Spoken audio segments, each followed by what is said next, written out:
Students आज discuss करेंगे इस चैप्टर का लास्ट टॉपिक ऑलमोस्ट इस parthenocarpy. So production and development of seedless fruits is called parthenocarpy. Parthenocarpy is important because seeds are irritants during eating of fruits. Processing of fruits by food industries requires the removal of seeds, which is quite difficult. Therefore, seedless fruits are preferred by food industries. There is an increasing tendency to grow fruit-bearing plants inside greenhouses. And this parthenocarpy is of two types: vegetative parthenocarpy and stimulative parthenocarpy. First one is vegetative parthenocarpy. The seedless fruits can be developed even without the stimulus of pollination. Example, pears means it can be done in pear and fig. And second one is stimulative parthenocarpy. The stimulus of pollination is required without the actual process of fertilization or seed setting. Example, grapes. A number of fruit varieties have been altered genetically to undergo parthenocarpic development. Example, banana, navel orange, pineapple, grapes. Hormonal treatment also enables the flowers to develop seedless fruits without the stimulus of pollination.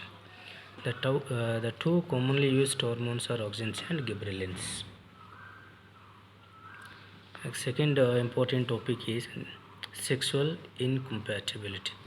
So what is sexual incompatibility? It is the inability of viable gametes to fuse with each other and produce fertile offsprings. And this sexual incompatibility may be interspecific or intraspecific. First one is interspecific incompatibility. It prevents, and this type of incompatibility prevents free cross-pollination amongst members of different species, but it maintains genetic individuality of the species.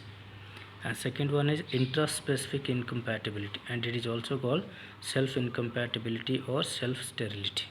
It prevents inbreeding and promotes outbreeding. It has been reported in 66 families of angiosperms. And this intraspecific incompatibility can be due to morphological or physiological. The first one is morphological self-incompatibility.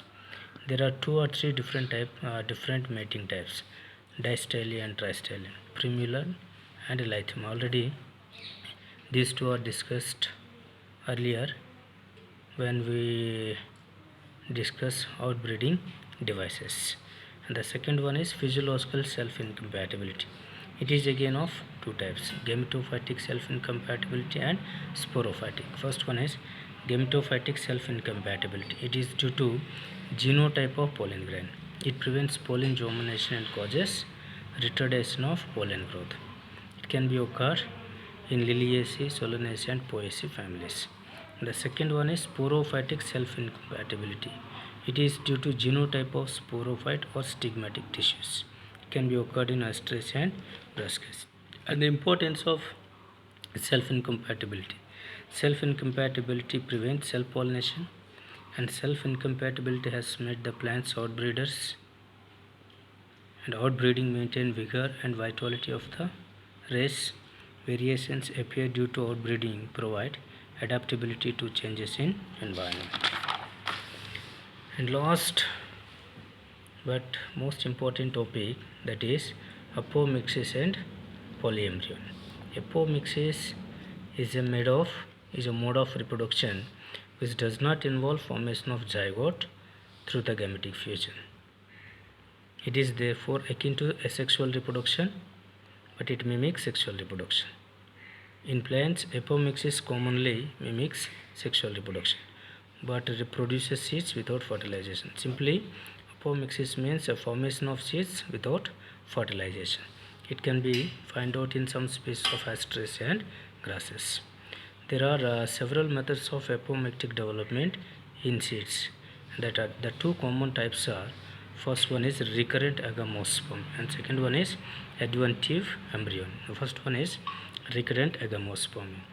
It is the formation of seed that has an embryo, and this embryo is formed without fertilization or meiosis and syngamy. And in this type, all the cells of embryo sac are diploid as it is formed directly either from a nucellular cell. If embryo develops from nucellular cell, then process is called apospore or a diploid megaspore mother cell. If embryo develops directly from diploid megaspore mother cell, then this process is known to be diplospore.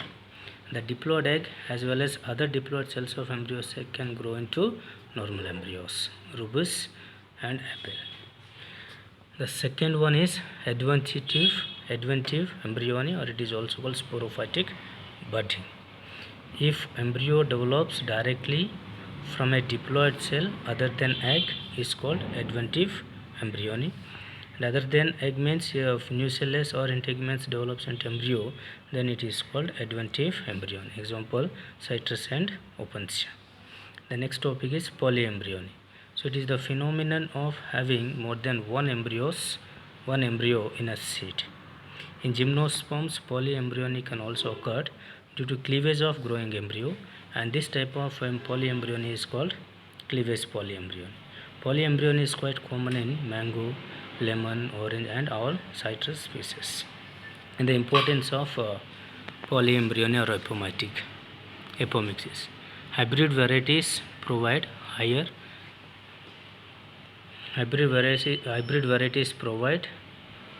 and better yield.